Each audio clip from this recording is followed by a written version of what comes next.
Just while we're on the economy, can you see why Saturday and Sunday penalty rates are different? Well, I can. The only reason they're different, Neil, I assume, is history. And Will you address that?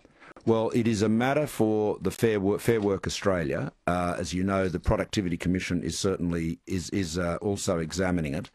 But it's within the jurisdiction of the Fair Work Australia, and they have already made changes to penalty rates in some sectors. Do people have to get used to the idea that their penalty rates can't continue the way they are? Well, I think over time you will. I think over time you will see a move to a more flexible, a more flexible workplace. The transition to that, and of course there has been a lot of movement to that over the years.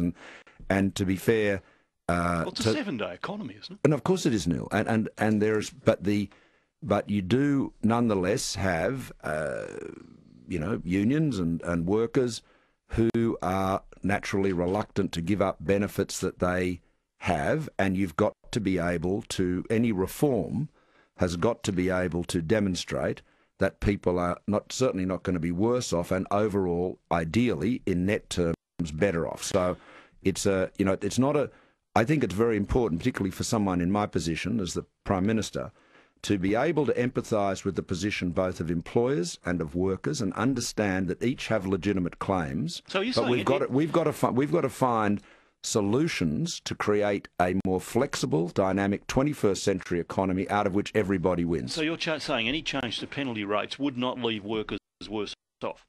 No, I'm not saying that at all. I'm saying that I think if you what are you saying? I'm saying that should be the case.